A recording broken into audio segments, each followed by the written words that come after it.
Alyssa, how are you doing today? I am well, SB. Is that right? Yes. Mm, Mm-hmm. I have to ask because sometimes we can take things for granted. Asking me on air. Eh? Yes, yes, because there's a way you feel when you are in front of the camera, and then there's times there's a way you feel when you are. But anyway, Adasa, Mhm. we are here again, and it's such a joy always to be here, Mm. always to be here. And we hope that the things that you're hearing are helping you um, make progress, are helping you and supporting you in some significant, whether they're small ways, so that your parenting is better. We're still on the challenge of it's possible to make the shift, and you should make the shift today from stressful parenting to joyful parenting. And today, Absolutely. we share one more thing. One more thing. Exactly. Well, And that is teamwork. ah, Teamwork. teamwork. Hadassa, one of the biggest stresses, I know I've said that before, Mm-hmm. when it comes to parenting, or just about anything, but in this context, it's parenting, is when the people who need to be together are not together on the issue. It can be very frustrating. And especially, I think in our context, it can be really frustrating, which our context of our country, Uganda, being the way that we are, it's a young country, and so much has affected this country to the extent of almost feeling like when it comes to parenting, especially the role of the father, it's almost non-existent. Like, what are they supposed to Some do? some people would challenge you on that one. Yes, they would. And recently, I was actually looking at some sort of, was it a research or something? Someone threw something on a certain platform saying that practically involved dads was 5%. Yeah, do you remember seeing anything like that around? Yes, I did. And that's actually, I was there thinking to myself one time, just reflecting on dads, fathers, and men in general, and when it comes to children and so on. And, just looking back at some stories and experiences. And one day I will have this conversation. And I was just asking myself, where are your children? You're asking the fathers or you're asking the parents?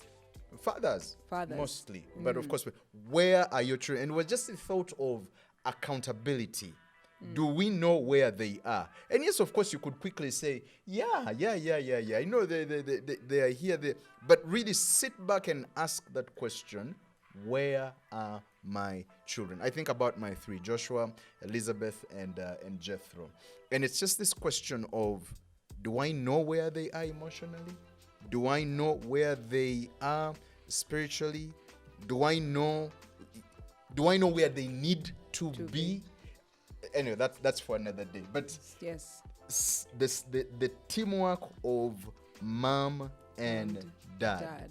is something that is a factor in how much stress or joy you experience as a couple when it comes to the journey of parenting. Parenting, yes. And I think that that's very key. And it's a very interesting question to ask, especially in our context where, it almost feels like parenting happens between the grandparents and the mom, sometimes the sengas, aunties, and the mother of the child. It almost feels like when you land in the hands of those two people, you don't have any other questions to ask. And it brings me to the point where I ask myself, but is that the right way to do it? And then, two, is what kind of fruit have we seen over time when we parented like that? And I'm not saying that aunties and grandparents are bad, definitely. They are very good people. I think we should keep them. And they come in very handy with their, old elderly wisdom. Sometimes they say things and you're like, wow, I never even thought about that. But I think it almost feels like as if God is silent when it comes to parenting. Yet the word of God is very full of wisdom on how we should parent. And let's go back just to from the very beginning in the book of Genesis when God says, let us make man in our image. And it says he made male and female. He made them.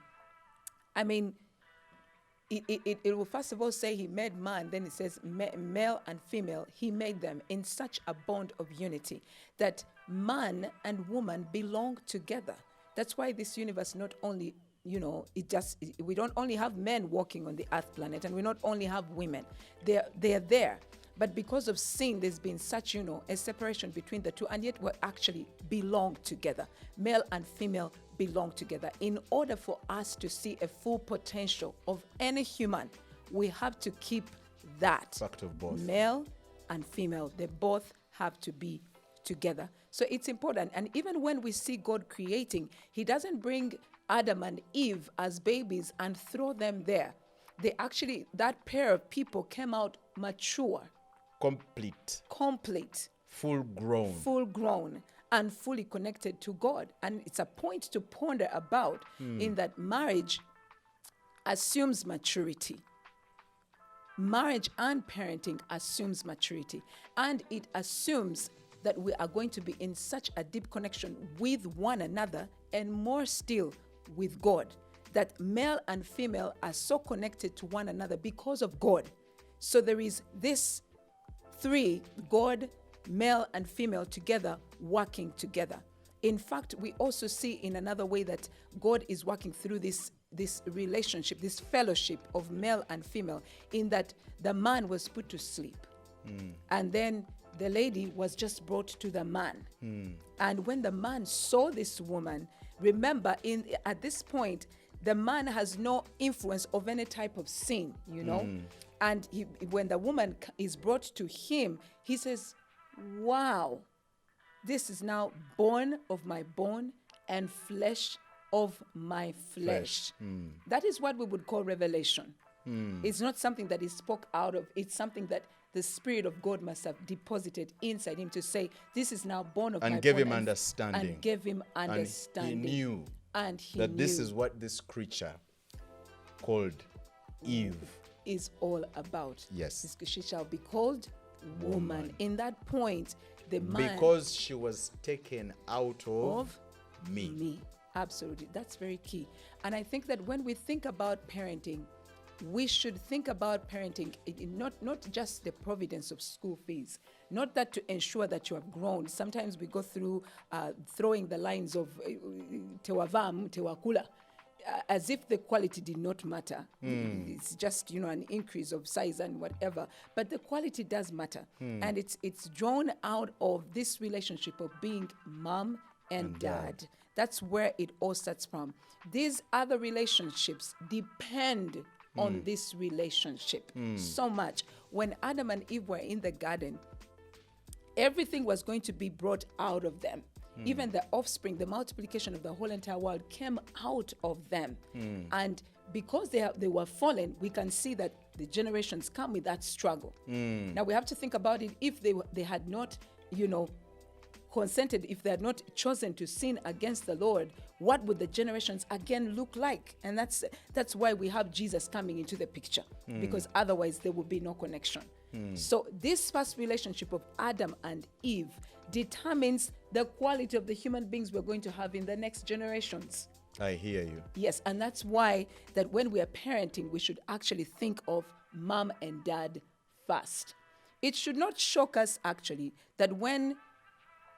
Should I even say this? All right, let me go with it on the life side of it. Yeah. If dad and mom are people that fear God, chances are they are going to bring forth godly offspring. Yes. In fact, when we see in the book of Malachi, God is saying, why did I make you one? Malachi 2, verse 15. Why did I make you one? So that I could get godly offspring. We directly are seeing that it's in the oneness, the power of being one, where actually there is an outflow of godly offspring. Yes. So many parents will say, well, how do I get my child to do this? How do I get my child to do this? My kid won't do that. I'm having trouble here and here. I think we need to go back and ask the question on the parents. Are the parents actually working toward having a relationship in that they are one together? It's the oneness is the cover that the children are going to count on. We've said this before, that you don't parent from the the strength. strength and the position of mom And and dad. dad. You parent from your position as husband And and wife. wife. Now, of course, at some point we'll get to what about in cases where you have like single parents, you have, Yes. marriage is not working through. Does that mean we don't have a shot? We don't have, we will get there. Yes. But in terms of the design, the chances of successful parenting, joyful parenting happens from two positions as husband and wife. Absolutely. And I think it would just do me good for me to read us that particular portion. It says, Malachi. chapter 2 and verse 15, it says, but why don't we just go back and read from verse 13 of chapter 2? Another thing you do, you flood the Lord's altar with tears. You weep and wail because he no longer looks with favor on your offerings or accepts them with pleasure from your hands. You ask, why? Why does he refuse our offering? It's because the Lord is the witness between you and the wife of your youth. Covenant. You have been unfaithful to her, though she is your partner. The Adasa, wife of your marriage. This charge is specifically to the husband. To the husband. And it continues, verse 15. Has not the one God made you? You belong to him in body and spirit. And what does the one God seek? Godly offspring. The reason why you must be one. Wow. Hadassah, just a minute. You see, there's a lot of conversation to the effect that when things go bad in a marriage, we have this thing where we blame this one and this one and this one. When I read that scripture, as listening to it, it almost feels like there is a place as a husband that is significant that I play in the manifestation of the oneness of our union. Absolutely. And God looks at the husband and say, look, you've dealt treacherously with of the your wife youth. of your youth. He's not saying, wife, you've dealt treacherously with the husband. It is to the husband. Hey! And he says, your offerings, I'm not going to accept them. You Hey! can come and sing all you want. You can come and give all you want.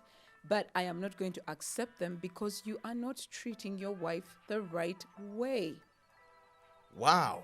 God takes issue with husband. We need to pay attention. Yes, we need to because pay then attention. the flow goes on and then he talks about this oneness. This oneness. So our dealings as husbands with our wives have a direct impact of the quality of our oneness. And of our children. Because then there's a ripple there. There's a ripple there. The godly offspring does not just come about. The setup for it, you have to go backwards. Have to go backwards. Amongst them is this place of oneness between husband and wife. And that's where we started from. That's why I wanted to point out that issue of Genesis, where Adam is brought forth and is given all this responsibility, the garden. And God is saying, he creates the garden and he puts him there as the manager. He comes through as the first human being. And that's something that we need to really think about when it comes to the setup of the family Yes. and a home and a marriage. So Adam comes through as the first human being and God hands him the responsibility of this garden.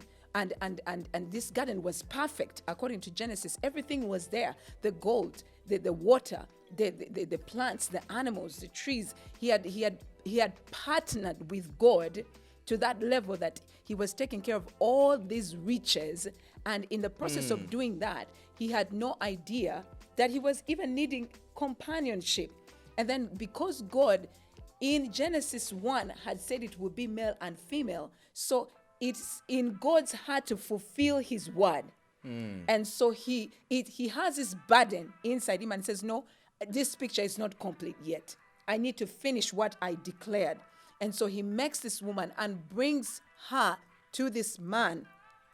And this man was sleeping. He had nothing to do with it. So when he brings this woman, puts him right before Adam, Adam says, this is bone of my bone and flesh of my flesh. Adam is acknowledging the oneness between him and the wife. this We are creature. from the same maker. We are from the same hand. We have received the same blessing. We have the same destiny. In Adam proclaiming that you are now bone of my bone and flesh of my flesh, he's actually introducing us to the oneness in marriage. Wow. So Hadassah, teamwork. Teamwork. So we're laying a foundation, and the focus, I would say it this way, that if we are going to make a switch from stressful to joyful, fruitful parenting, that it is imperative. We cannot avoid this one. That the focus actually then becomes husband and wife. Because in the real sense of things, when you have one government, and the government at home, and then mommy says this, daddy says this, there's going to be confusion for the followers, who are the children in this case. So it's important that we are the same team. That when we declare, when we do a press release, it is one press release. Even when we have internal contradictions, we should try and make sure that those are not finding the expression in the children, because then it creates confusion. We've also seen that when mom and dad agree on a direction, the cracks reduce, because then children quickly will learn that what daddy says, mommy says, what mommy says, daddy says. There's agreement, and that bond, as you said earlier, becomes a cover. It becomes a shield. It becomes like an enforcement of what is then required, and enables the nurturing and the teaching, which is a long-term journey when you begin to work with children. Absolutely. And so it is how can two work together unless they agree? Yeah, and I, just to put it in, maybe this is a statement that will help us think about it in a much more summarized form. Mom and dad are the God team to the child. So if the God team is not being the God team, the child is going to be scattered in this case. And we can see this, there's a lot of evidence right from the Word of God. When sin comes in, it changes everything. If you think about it, when Adam and Eve actually sinned against the Lord and he cast them and they went outside the garden, we want to think about when their children came through. That was Cain and Abel. Cain and Abel came through. We see the seed of sin manifesting in Cain. And we have to ask ourselves, where did Cain learn to murder from? It's the fallenness that was within the parents that was transferred to the child. We want to think about David, the man whose heart is after God. When he fell with Bathsheba, we see the son. He does not only do it in the bedroom, he goes up on the roof. So the content that we have within us as parents is actually going to be transferred if we don't actually do the work of becoming one in God, of becoming one with God, of becoming one with who are we worshiping, who do we serve, how much of him do we know, how much of us is being transformed, how much importance do we place on obedience as a team, how much importance do we place on worship as a team, as a God parent team to our children. Values within the home. Yes. Discipline. And it plays out, Hadassah. Absolutely. In different ways on a daily. And are we on a consistent journey? Do we know that this is where we are headed, or it is every day is different? Our expectations of the children vary. This one will say this and no, and then it's and stuff like that. Absolutely. Hadassah, someone may ask and say, okay, that sounds all nice, all ideal, and so on. My situation or somebody I know is, marriage is not working out, but there's children. Do we give up on them? I am a single parent, whether usually you hear of single moms, you hardly hear of single dads, but I know that they're there. What happens in a situation like that, Hadassah? Of a parent who is Yes, when the oneness is at stake right now, does that mean we sacrifice the children? No, we're not going to sacrifice the children. And actually, you see, that's why our God is a great God. He's made providences. If there is a shaking within the covenant, sure, one of you has to stay. The one who stays within the covenant will uphold. But of course, they will uphold much, okay? Because by design, it's supposed to be the team. Now, if the team is shaken, one who is able to stand with the Lord will be strengthened by the hand of God to make sure that this goes ahead. I'll give you an example. When Rachel, that was Jacob's wife, when she passed, she left behind Joseph, and she passed at the birth. Joseph and Benjamin. Yes. And we can see what a work that Jacob did in Joseph when he goes to Egypt. That he was an honest man, he was a God-fearing man, he was a hardworking man, he was an excellent man. I don't think that Joseph he learned is Joseph. who you're talking about. Yes. That means that the dad, Jacob, even when Rachel was out of the picture, he still stood as a parent, that he passed on the legacy, the godly legacy that Joseph came out as a God-fearing man, hardworking, excellent, had a sense of pure. Others, yes, was sexually pure. So even when one stays within the covenant, when the marriage is troubled, they can still be helped by the Lord. The Lord will pick up your hand and you'll still be able to come through with godly offspring as he has desired. Like I said, well, on my wrap up, let me just refer us. It's very hard to talk about oneness and not talk about God and not talk about scriptures, because God is the only one who exists in the I and in the we. Us as human beings, we're fallen. We excel in existing I, but God excels in existing in the I and in the we. So he is a God of unity. He's a God that brings together. He has the power to bring together. And Psalm 133 says to us how good and pleasant it is when God's people live together in unity. It is like precious oil poured on the head, running down on the beard, running down on Aaron's beard, down on the collar of his robe. It is as if the dew of Hermon were falling on Mount Zion. For there the Lord bestows his blessing, even life forevermore. And I love the word blessing and life forevermore. If that is your goal as a father, as a mother, as a family, that you want to please God and you're working toward this picture of unity, as we've been talking about, the oneness within the marriage, there can be one promise you can be assured of. You're going to be blessed. And your family is going to be full of life. And when live long, apart from living long, peace. There's sometimes when certain things go on countrywide, I've had many testimonies around the COVID time when there's certain families that were so blessed. They were so at peace, even COVID never reached their door. We're talking about such blessings that overrun you that you cannot explain how this could be, legacies to run down to our children. The only way we're going to be able to get to those levels where we have stuff to leave behind, messages to put to the future, is when we actually pursue that oneness as a family, and we come to the point where we can be able to be blessed and experience life forevermore. So oneness in marriage is actually very possible.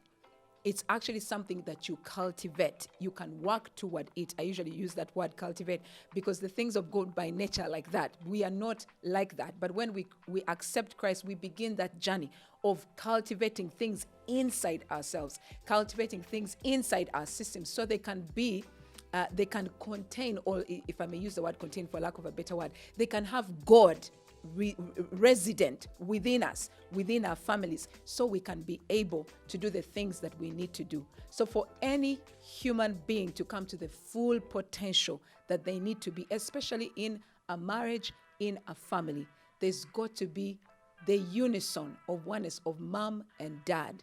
The full potential will be realized. Oh, wow. Yeah. Hadassah, thank you so much. Thank you so much. Look, let us know what you think about what we're sharing here. In the comments, share like and subscribe. And if you're wondering how you could cultivate, check out one of our videos here on Feeding the Love. And we'll see you again next time. Thank you, and bye-bye.